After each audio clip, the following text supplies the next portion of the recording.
Awesome. So thanks, Kushal, for making times to speak to all of us at the community on Sunday morning. It's a topic that we covered long ago at the very beginning of Ops Matters once, and it's something that has, in various calls that we've done with different speakers, been an oft visited topic. So, sort of brought together various concepts around strategy, around finance, around fundraising, and hoping that with your combined finance operator as well as then your investor hat, it'll make for a very interesting conversation. So why don't we do this to start off? We've Sure. obviously spent time at our end briefing people in the community who you are, what your background is.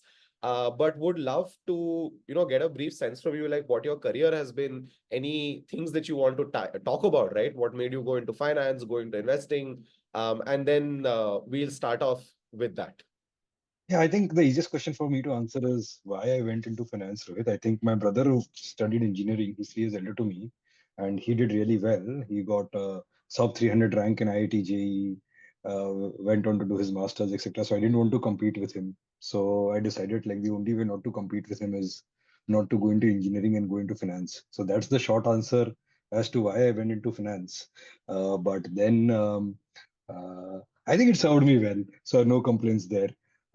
But yes, so I did my chartered accountancy, completed my chartered accountancy in 2008, did my articleship at Pricewaterhouse, and then 2008 I joined ITC in the corporate finance function. Within ITC, I got an extremely interesting role where it was almost like an internal consultant to the various divisions of ITC. So in the 3.5 years I spent at ITC, I spent time pretty much in every division of the company, never every city, pretty much every city of the country. Uh, and 3 to 4 months each of those projects used to last. A lot of time spent in factories, warehouses, outsourced contract manufacturing, a lot of time in the agribusiness division. And coincidentally, I ended up doing a lot of projects in the supply chain side of the business. So that is one area of strength that I built as I went along my journey at ITC. And then in 2011, I took a little bit of a radical step when I left ITC to join the startup in the e-commerce space. And that's a time when e-commerce was not very well known, and it was just beginning to come up. So I think Flipkart had just got funded, Mintra, there were like probably under 10 e-commerce startups in India at that point of time. So, so joined a company called Zovi.com, which was funded by SIF Partners, now Elevation and Tiger Global, and built the finance function from scratch over there. Spent about 2 years over there. Was really having the best time of my life. And if I were to look back, I think those 2 years were probably the most enjoyable years of my career, to be very honest. But then I met my co-founder here at Lightrock slash Aspada, as we called it then, and he had just got a $10 million commitment from investors to start a new fund. And he asked me if I wanted to join him on his journey of starting a fund with the initial commitment of $10 million that he had. And that's how Aspada came into being. So it was three of us uh, who started Aspada. And the reason why I chose Aspada was a little bit to do with the impact focus of the fund itself also. So I just felt that investing in something that served the middle class in terms of providing them better services, better access to livelihood, etc., seemed to be a more interesting career option than selling clothes online. So yeah, so that's quickly about my career, and and I think about Aspada, we got acquired by LGT, we moved from early stage investing, growth stage investing. I think all those things happened, but yes, this is where I am. Awesome. Thank you so much, for that brief intro to set the context on what your journey has been like.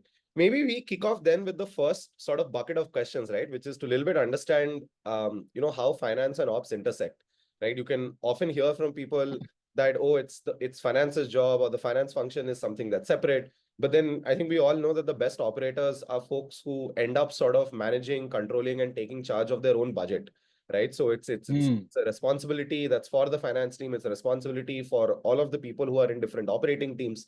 So maybe we start off with that.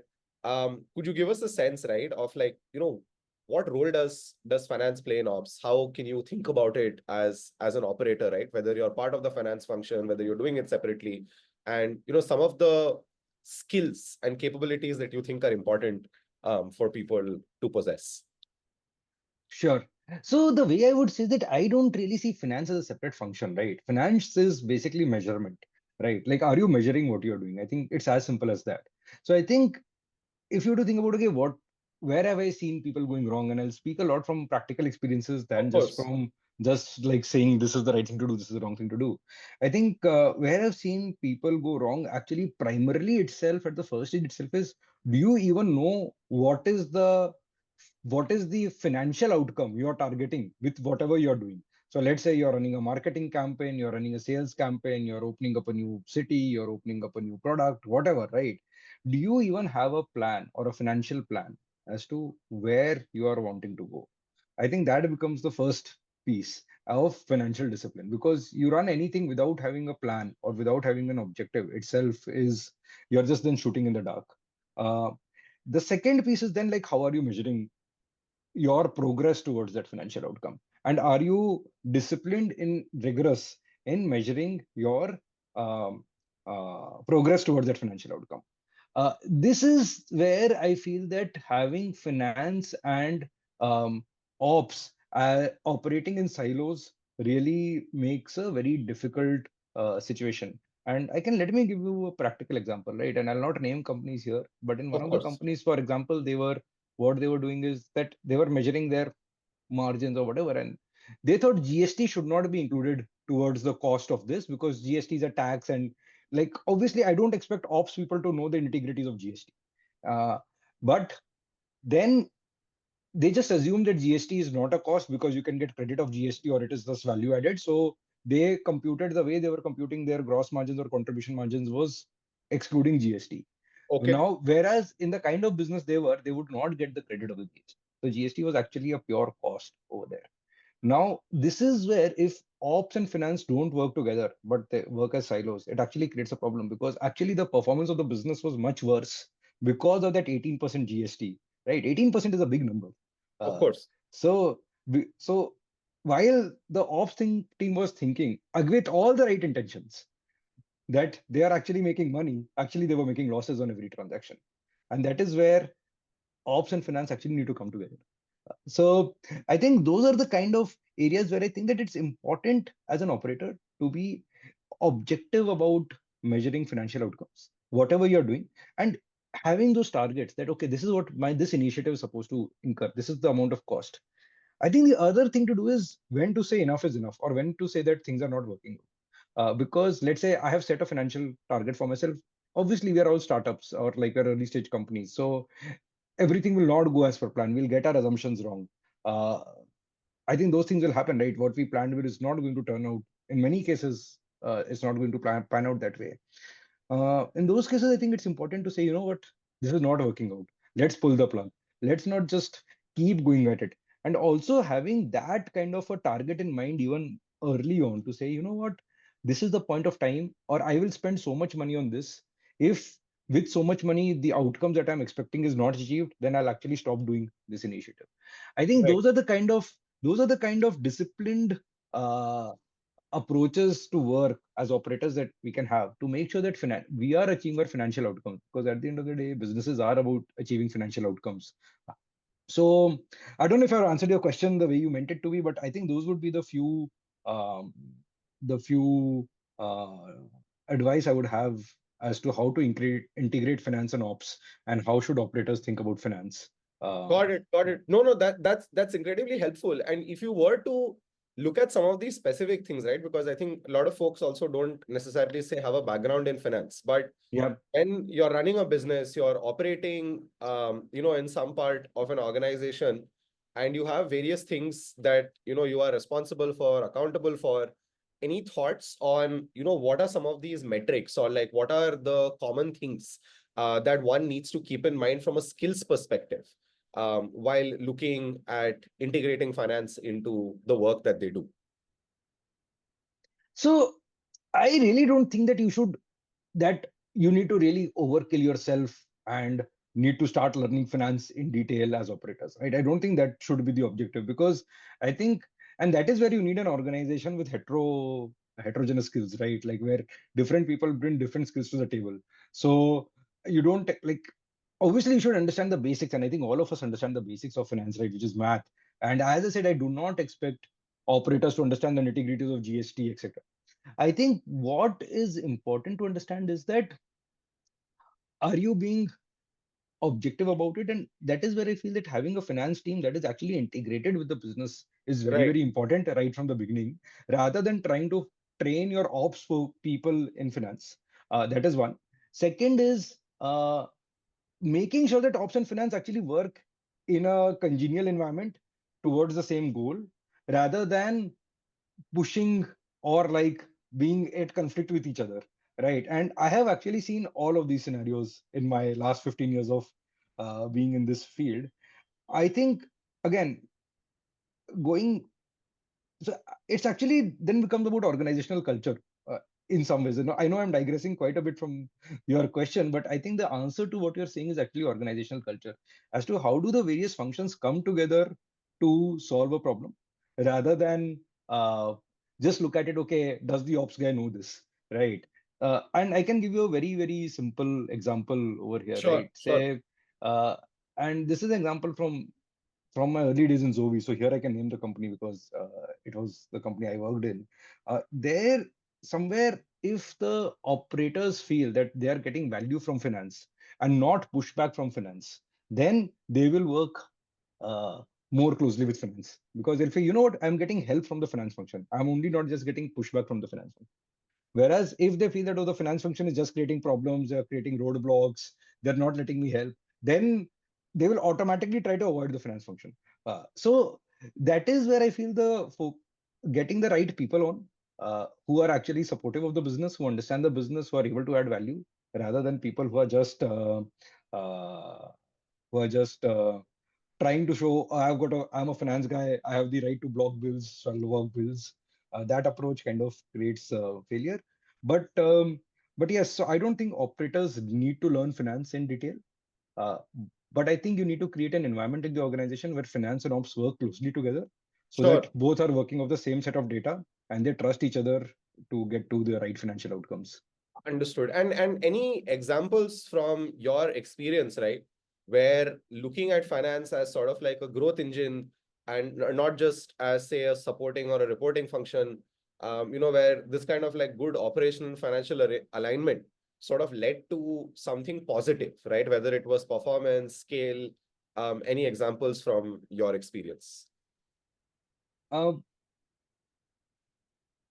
The one example I can think of, Rohit, is there was one company where I was working closely with, where we were trying to figure out how do you align management incentives or team incentives with the financial outcomes, and like what is the right way to design financial incentives for the team. And I think that was one very good example where I saw finance, sales, and the top management coming together to actually design how do you make sure that people are incentivized for the same or the right objective. So just to give an example, in what happened in this specific case was that sales incentive was designed purely on the basis of sales. Now this Right. sales was B2B sales. So we all know that B2B sales can easily be pumped up by reducing margins or by increasing working capital cycles and so on and so forth, where the outcome you'll get to know only after a long time. So here, rather than measuring GMV into gross margin, we actually moved to measuring total gross margin into ROE as the Okay. two as the Okay. two metrics. But then these became more complex to measure. It's easier to measure GMV, easier to measure gross margin, but then once you start measuring ROEs, etc., it becomes more complex to measure those kind of metrics.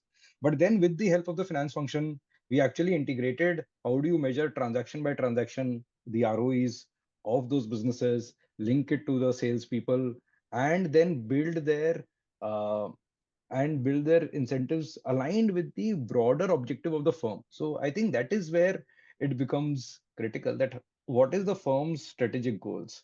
How do you measure the firm's strategic goals? And then backward integrate that entire thing down to the last level, right? Then everyone is moving in the right direction. People are not pulling the firm in different directions. So I think in that kind of alignment, what is also important is that things are measured properly, things are reported properly, and there's a sense of transparency in the organization. And that's the role finance can really play, to make sure that data is correct, it is objective, it is timely, it is communicated transparently, Sure. and then the organization is moving in the right direction, and and the incentives are aligned. So that's an example like that came to my mind, where actually finance could play a key role in being a growth engine, and also identifying the metrics that should be there for measurement of team success. Got it. Understood. No, look, I think that's also a great segue into sort of maybe the more technical part of the conversation, which is to also understand, how does a finance function operate? What is financial planning? What is cash flow management? How do some of these things look like, right? Yeah, Maybe what I'll do is ask you a little bit of an open-ended question at the top, right?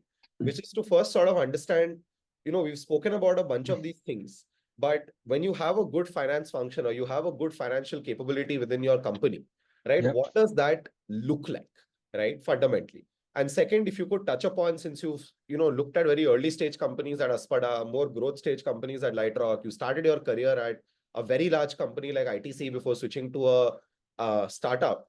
How does this role that finance plays in the company, that people have to have towards finance, as an expertise or a capability within the organization, how does this also change as you go to businesses of different scale?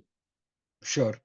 So I actually have a full framework around this. So happy to share at some point of time my thoughts on that framework. But the way I say is that there are five or six functions that finance should be good at, or finance as a team. Or when I say what is the CFO really leading, what are the functions that the CFO is really leading? I think primarily it is the you have to get the basics right.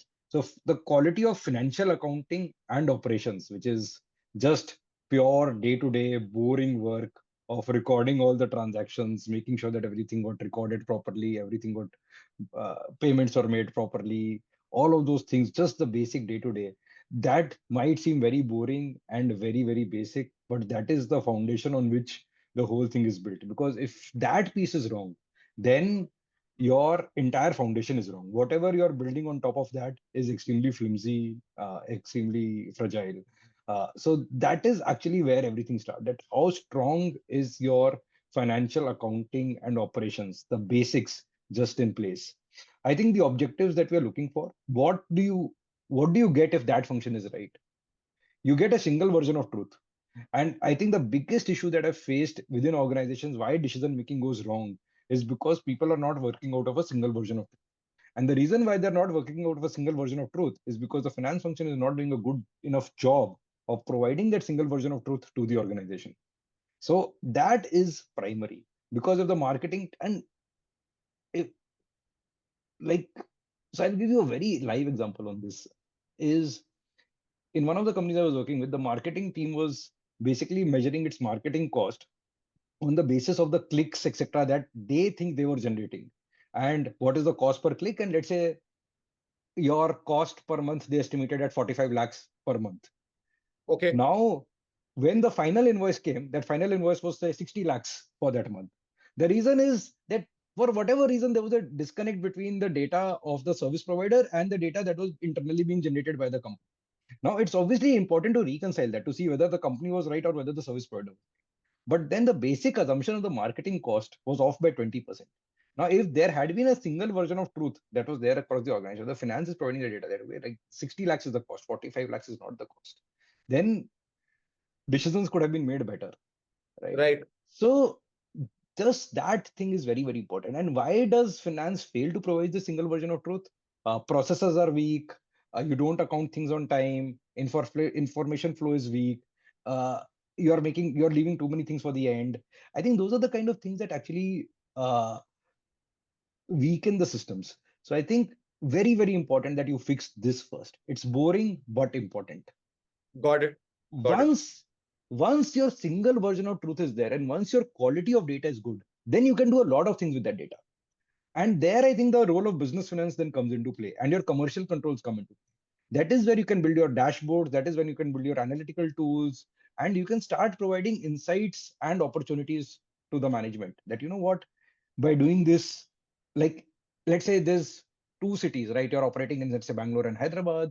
Bangalore's gross margins are 18%, Hyderabad gross 12%. Why is that 18 and 12 difference there? Where is that difference coming from? Which is that cost head which is contributing to the difference in between Bangalore and Hyderabad? How can you fix that? So those kind of insights, opportunities, just at a very, very basic level, can start getting identified if your basic data is right, and then you build your analytical tools on top of those financial tools. Also areas like how can you expand margin, and I think most importantly, early warning signals, right? Like if things are going wrong, identify them sooner rather than later. And that is what happens if your data is live and you are working across a single version of truth across the organization. You, I think the role of business finance, as I put it very simply, is make good things happen and stop bad things from happening.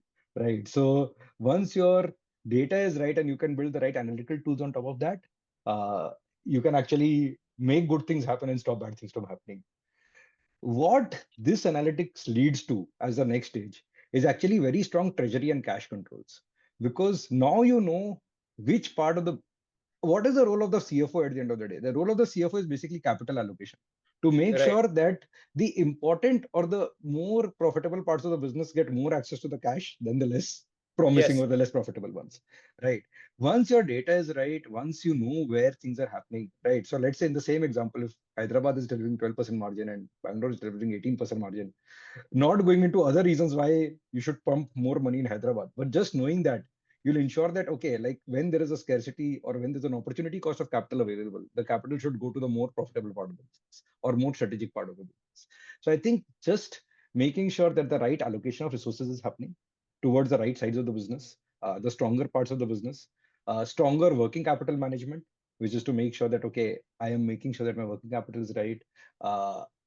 How much debt do I need to raise? How much equity should I raise? How should I maximize ROE? I think those treasury and cash controls, right, which is the core function of finance, actually gets triggered once your first two functions were in place.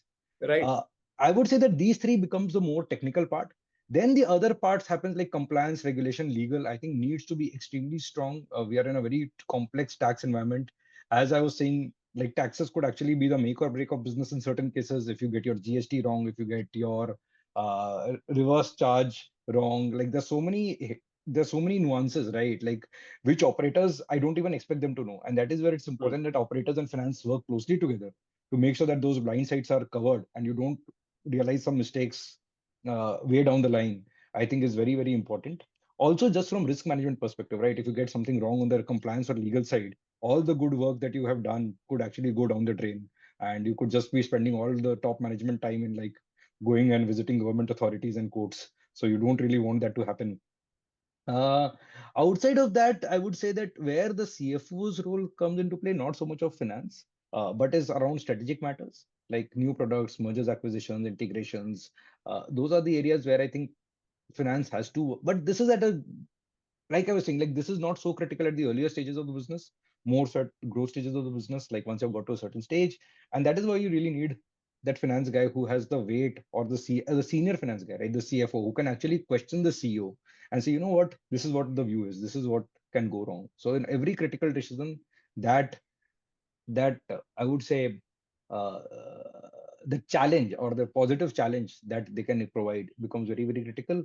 And governance, of course, is extremely important, where you say that, okay, like you're running your board meetings properly, you're doing your audits properly, you're running your internal audits properly, you're doing your risk management properly, stakeholder management. I think those are the other things that come into play. So I hope I was able to give at least some sense No, of no, what definitely. a good finance function looks like. Uh, and I think definitely so, and also helpful for you to touch upon how some of these priorities evolve, right? Like level one, level two, level three, and how building one on top of the other allows you to access like more capabilities within the organization, and how finance can be more and more contributing to strategic matters within the business, right? I think keeping on the same theme, super helpful to understand from you. So I think in the last few years, profitability, cash flow, all of these things, I mean, they were always important, but they've also come into focus. yeah. Right? There was a period in between where businesses were only being measured from the perspective of growth. That period has ended, and it's a lot more important for all stakeholders, whether it's investors, founders, operators, to consider profitability, to consider cash flow, etc. Um, Question here is, people often think of profitability, think of cash flow as sometimes being the same thing, right? But we've seen also quote unquote profitable companies at times run out of cash and have challenges, right? They've been making Yeah. losses for a long time, they've become profitable. You think you've turned the corner, but apparently you've not, right? Hmm. Just wanted to understand from you, how are cash flow and profitability linked, but also how are they different? And why is looking at cash flow one of the most important sort of like differentiators between how businesses can survive and businesses can literally fail? I just wanted to get some of your thoughts, any examples over here, and So also a many. sense of how you can do cash flow management and financial planning well so that you don't get surprised. Whether you're a CEO, whether you're somebody who's leading a division, leading a team, a function, um, how to sort of think about these things. Yeah. I think the simple answer to your question, and I think that is where people should actually spend a little bit time understanding, is people understand P&Ls very easily, right? Revenue minus direct cost is equal to COGS, COGS minus whatever is your profitability, your EBITDA, EBITDA minus depreciation, interest is your PBT, PBT minus taxes, PAT, right? This people find it very easy to understand. I think what people find difficult to understand is a balance sheet. And how does the P&L convert into a balance sheet? And how does the balance sheet and P&L together convert into a cash flow statement? I think that is the piece that, while I don't expect people to learn that or completely, because then you'll throw us out of a job, but uh, but then having an understanding of that is very, very. And I think the biggest mistake I've seen startups make is that they don't prepare balance sheets or they don't follow balance sheets. That is seen as a second order or a second priority. It is not the second priority. A balance sheet is as important as the P&L. In fact, a balance sheet tells you the health of a business far better than the P&L, right? And I think that is the mistake I have seen actually 7 to 8 out of 10 startups make. In my own portfolio, of across 30 companies, I would say only a handful provided balance sheet along with the MIS. For the other 70-75%, I had to constantly follow up and say, please provide the balance sheet, please provide the balance sheet. Out of that, half used to provide, half didn't. Right. So, and this is where like we as a fund were very, very focused on getting that. Right. So I think that is where people go wrong, because where people go wrong is working capital, to be very, very honest. See, you're growing your sales, you are, if you're, especially you'll see most of these issues are happening actually in B2B businesses, because in B2C businesses credit is not so important, right? But Okay. in B2B businesses it is, you're doing a lot of your transactions on credit basis, and that is where I think things go for a toss. And I can also give examples of B2C businesses, right? There was a very famous furniture company that was actually, and now you can guess which one it was, but that actually went under, I think 4 5 years ago. And the reason was that it had a lot of unsold inventory on its balance sheet. Uh, while the P&L was not too bad, but what killed the business was unsold inventory on the balance sheet. Uh, I think most of like apparels companies, etc., run this risk, because in apparels, you make your margins are great, right? You buy a thing for 300 rupees, sell it for 2000 rupees. So you're making like massive margins, 70, 60, 70% margins you're making. So your P&L will always look good. But the challenge is you have bought inventories worth 1 lakh rupees, you have sold inventory worth 30,000 rupees, maybe for 1 lakh. But then the balance 70,000 is there in the warehouse and is not getting monetized. And your cash is stuck there. And I think that is what the problem is. So are you focusing on your balance sheet and where is cash going? I think you hit the nail on the head. PAT is not equal to cash flow. Your PAT could be like minus 5,000, 10,000, but your cash flows could be minus 50,000, because your money is stuck in debtors, your money is stuck in inventory, your money is stuck somewhere else, right? And recovering money is always tougher than uh, like, and your payables, we are good people, right? Most of the ecosystem I've seen of startup founders are principally good people, right? So they are not the kind of people who want to default on their payables willingly, right? You have to meet your payroll, you have to pay your vendors, you have to pay your lenders and everything. So I think focus on understanding the balance sheet, figuring out where the cash is going. At the end of the month, you compute, okay, my starting cash was this, ending cash was this. If my starting cash was, let's say, 10 crore rupees, my ending cash at the month was 9 crore rupees, where does this 1 crore go? Right? Having a clear understanding of that is actually very, very critical, right? That, okay, where did this 1 crore go? Is it stuck in receivables? Is it stuck in inventory? It is stuck in other kind of assets? Or is it actually like pure losses, right? I think having that realization is very, very important. I think nothing new over here. Uh, I think the other area where I've seen people go wrong is using debt carefully and having Mhm. large liabilities around debt repayments. Uh, I think what are you using debt for becomes very, very critical. Because if you're using debt for staying alive, then you're actually walking into a trap. And if equity raise in that situation gets delayed, then no, Pranjal, I'll not answer that question. So And no, no, Pranjal. you can do a Google search, you'll figure it out. So sorry. but but but yeah, sorry, I digressed. But I think the other reason I was saying that people using debt to extend runway uh, could be a little bit of a tricky situation, because that is the other reason I've seen companies go down, is that they took debt not to fund, let's say, working capital, or like, which itself pays it out, right? You're using debt to fund or extend runway in a precarious equity situation, and in that situation, if an equity fund gets delayed, then you're actually like your debt repayments actually kill you. This I've seen quite a few cases happening. So I think these are the things you need to be careful about. Sometimes, especially on working capital, you have to take tough calls. You have to realize when, as soon as you realize that things are going above the limits that you have to specify, you have to slow down the business. There is no other way. I can give you some practical examples of how we have achieved this in a few companies, but uh, but then that is what is important, and that is how you maintain discipline to make sure that you remain afloat. Got it. And as you were mentioning, some of these habits, some systems, some processes that you can put in place um, to Yeah, ensure, right, that cash flow is good. Any examples that, good examples, positive examples from your side of how these sure, things have been done well, I think would be sure. fantastic. Sure. So I can quote one example where what we managed to do is we actually made the operations a client of the head office. So basically, what we said is that head office receives so much cash from the equity from its investors, etc. So this is the amount of Right. cash the head office has. And basis the business plan, we have allocated working capital to each of the business divisions. So let's say there are three business divisions. We actually allocated capital to that. And we allocated in the form of overdraft facilities. So basically, each business was given its own overdraft facility.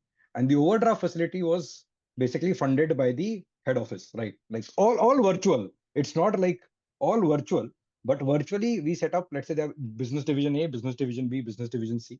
We actually set up three overdraft facilities. These were three separate overdraft facilities. All these three separate overdraft facilities were actually against FDs made by the head office. Now, Okay. what is important is that now that is basically a credit limit has been given to the business division by the head office or by the central finance.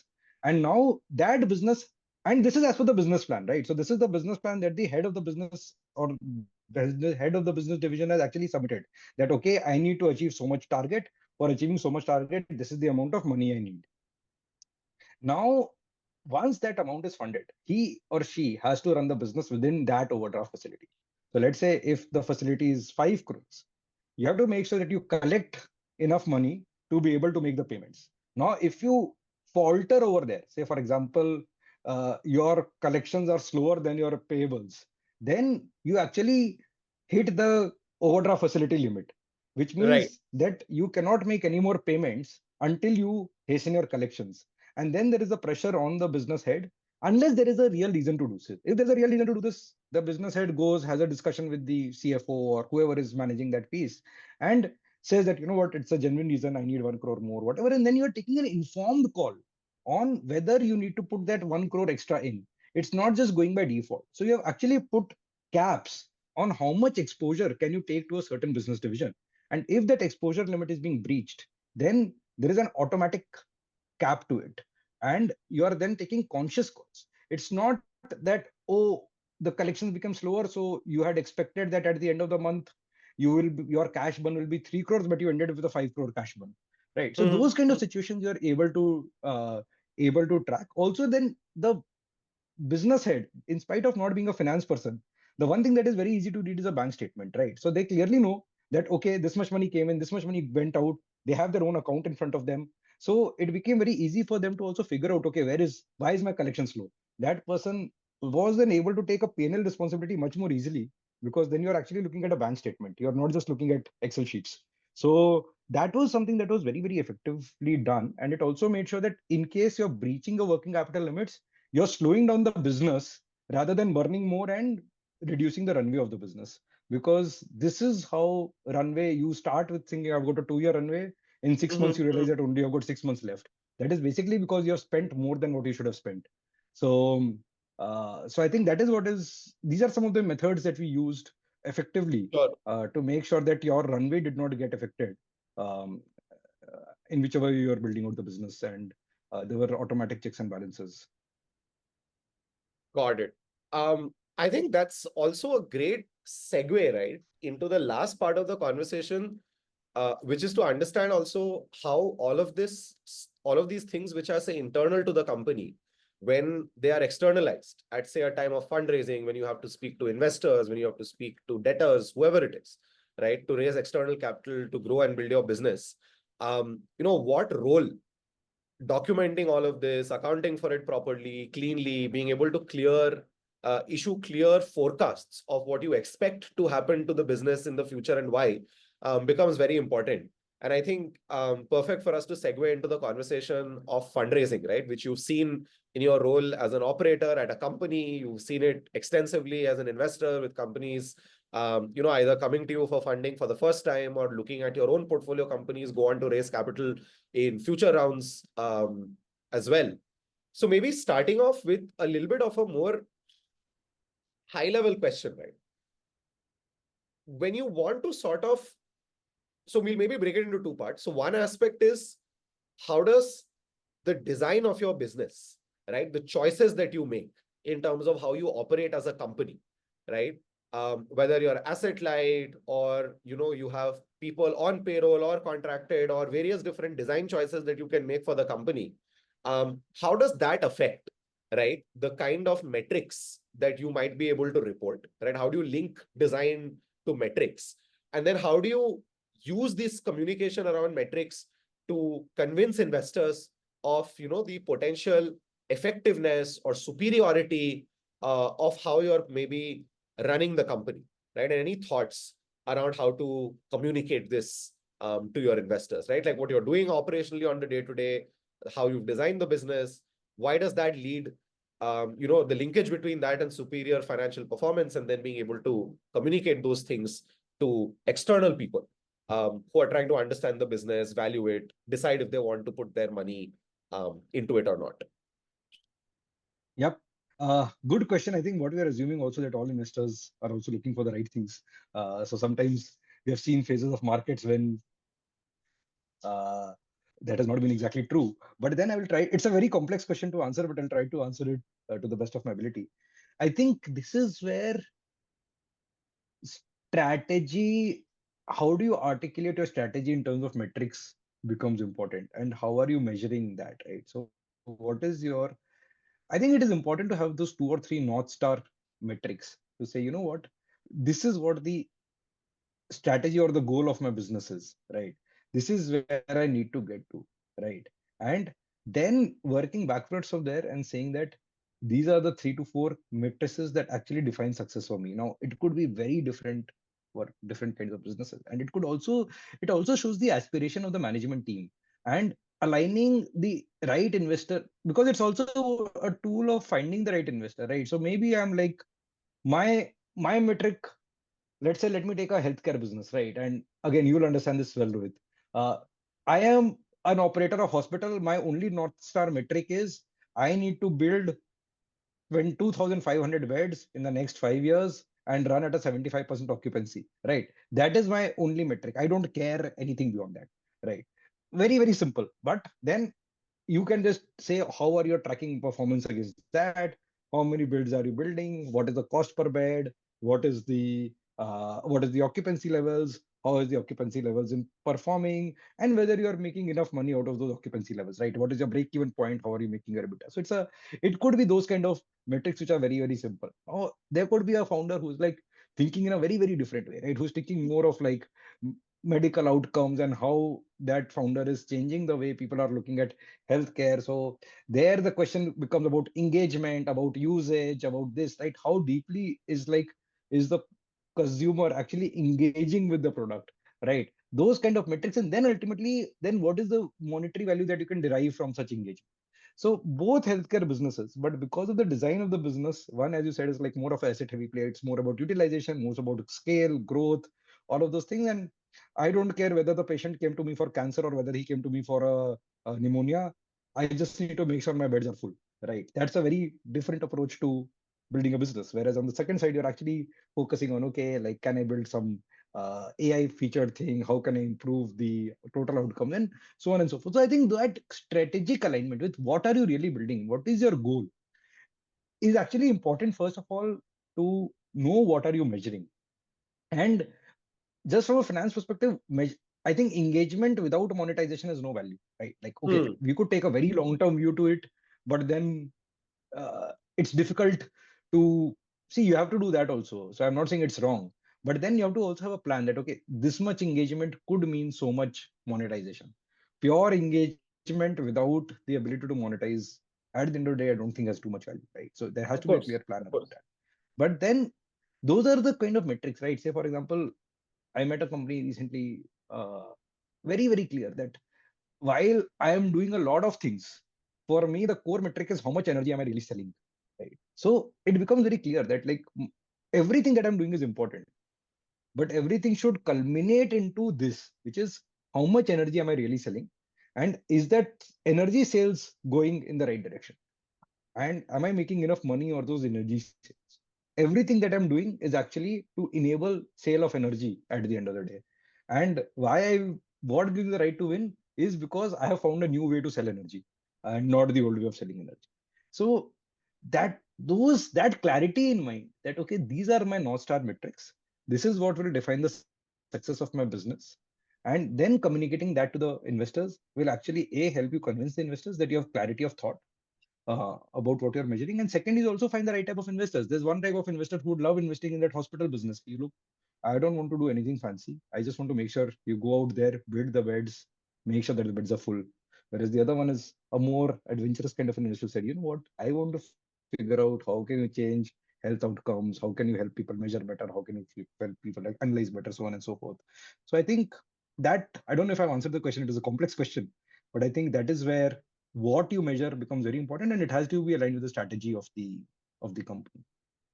No, I think that's actually a great point. And one of the thoughts that also comes to my mind is, like, you can split metrics between, say, what are your in-process metrics and then what are your outcome metrics, right? Like, for Yep. example, Yep. let's say revenue, profitability, growth, cash, etc., are more sort of outcome metrics, right? It's something that a business is Correct. able to deliver. But as Right. you were saying, stuff like, are you building hospitals on time? Are you being able to keep the cost per bed in the range that you wanted to? Are you being able Yep. to drive that ramp up of utilization? Right? Yep. These are Yep. things that you can sort of control on day Yes. to day, right? Yeah. The choice of, say, specialties that you enable in a hospital basis, what is the need of the market in terms of illnesses that people are having. That alignment is a very strong in-process metric, which then affects whether you're able to fill beds, which then ends up affecting whether you're able to drive revenue, drive Correct. profitability, Yeah. right? Yeah. So I think that's a very like a useful way to think about it, which is that, as operators, we only have these in-process metrics which are within our control, within the control of, say, the strategy or the design for the business that we are putting up. And by focusing on those and ensuring that those are right, you can get to the right outcome metrics. But of course, you have to work backwards from the outcome metrics to start with, to even Yeah. know, what are the design choices or what are the in-process metrics that are required to be able Yeah. to get there. And I Along, think just to add to that, with yes, just one thought, I think the founding team or the management team has to be very clear as to what defines success for them, right? I think it's as simple as that. Like, what is success, right? And success, it, it could be even as simple as saying, I want to build a 2000 crore business at a 10% PAT, right? Like, I'm not that this is what most of the founders are looking to build, but I think it has to be very, very clear that how do you define success for yourself as a management team?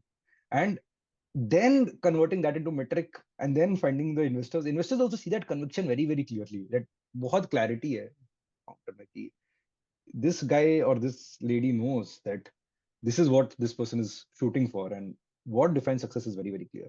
And I think that really makes a fund pitch very, very interesting. uh, got it.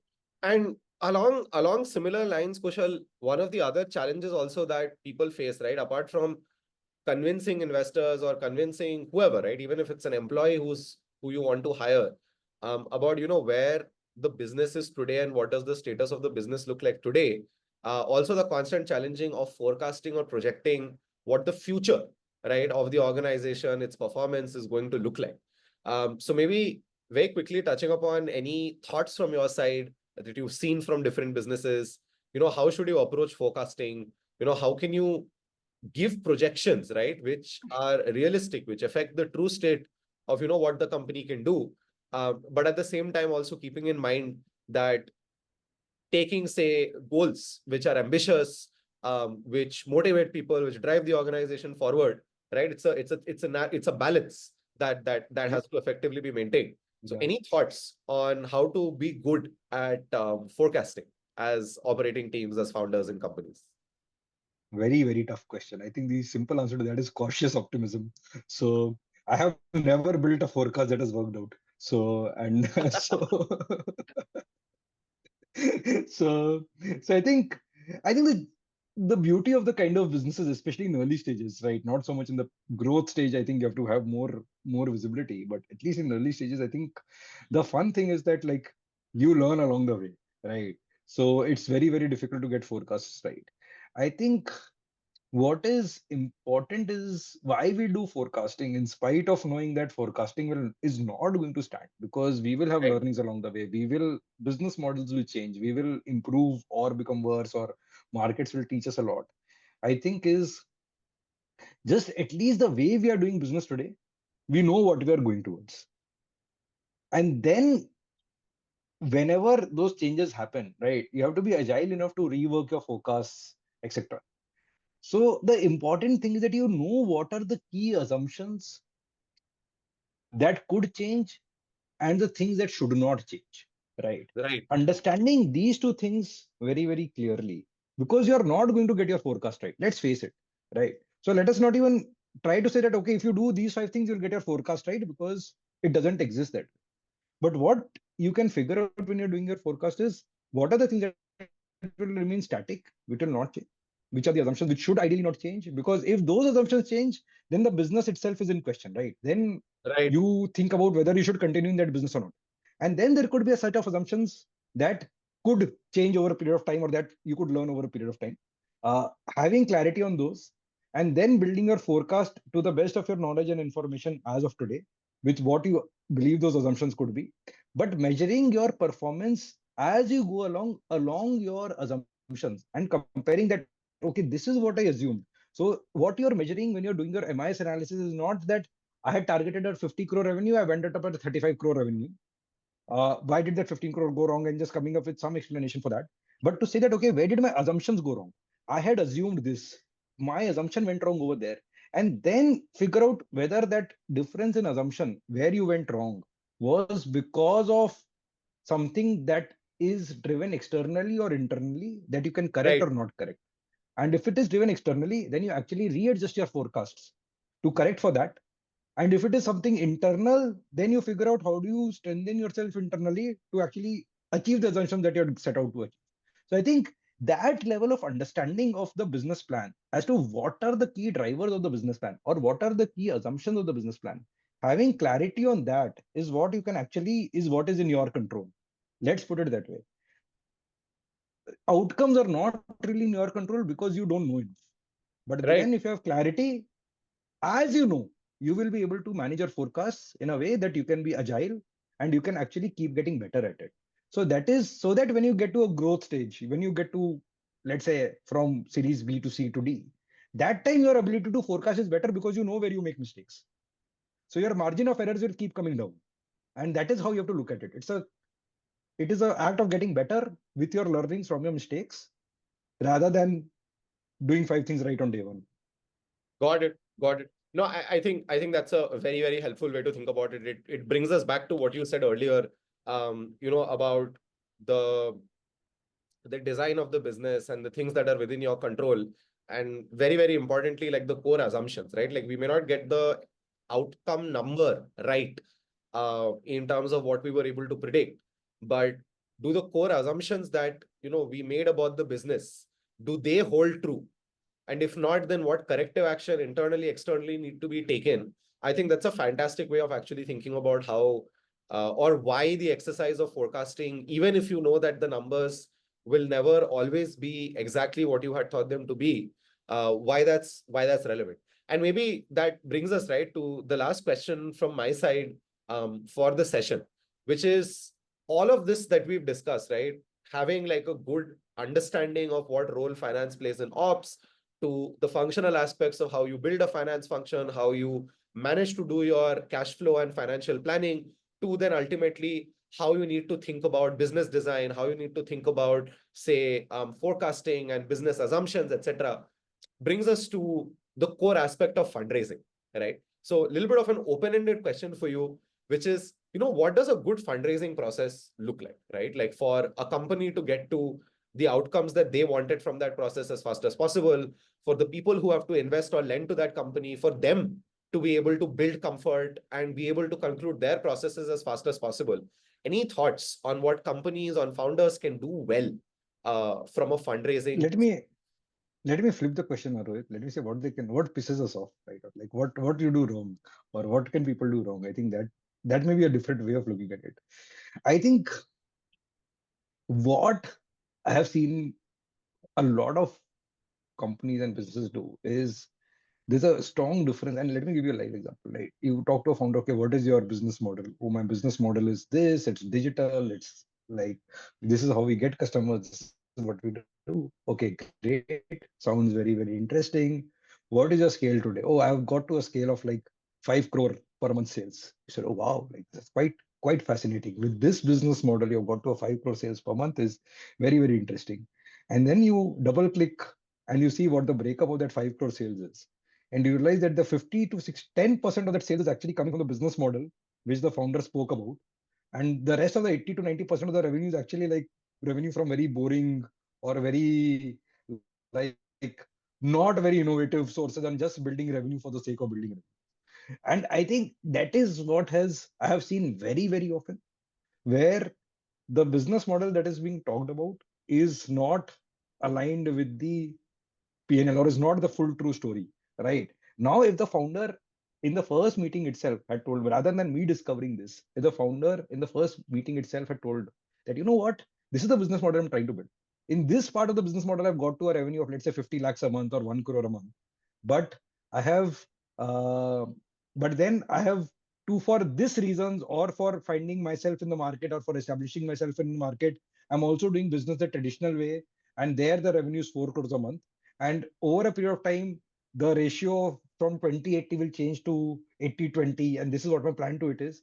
Then it makes a far more interesting conversation with the same set of numbers without actually, I'm not saying do something differently, but how the narrative can change. Like be honest in realizing your own position. So one thing I always tell founders is that before you lie to others, you lie to yourself, right?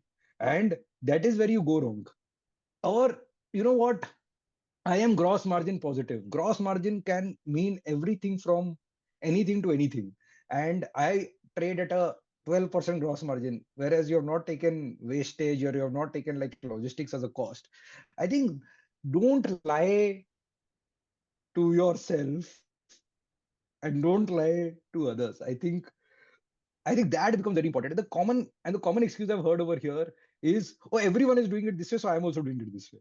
Right? Everyone is doing it this. Like everyone's business, when everyone else's business dies, your business is not going to die along with them. So like I think that is one thing that is very, very important, that we know what your numbers are, right?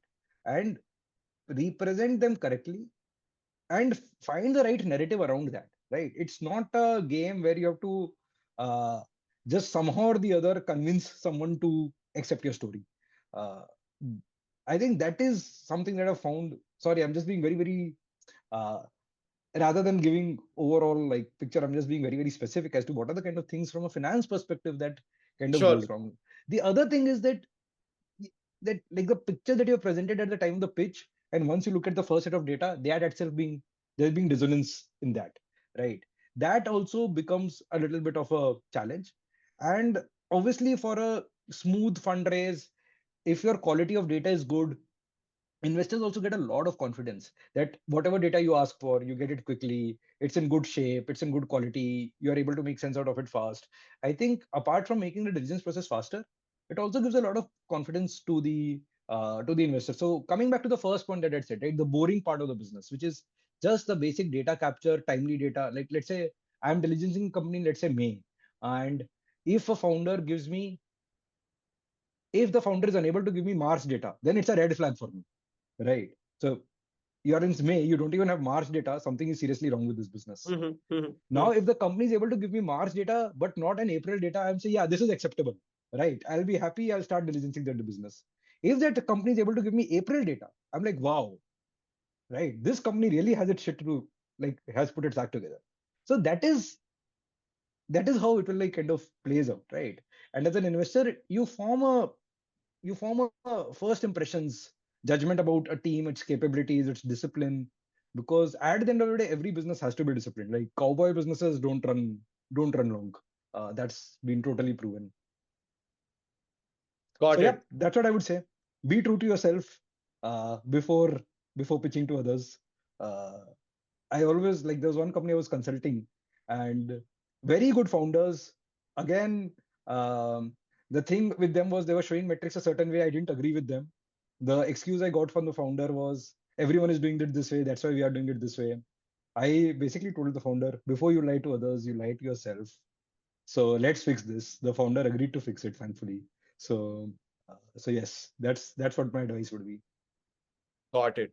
No, look, I think we are at time, and I am all out of the questions that I had for this particular session.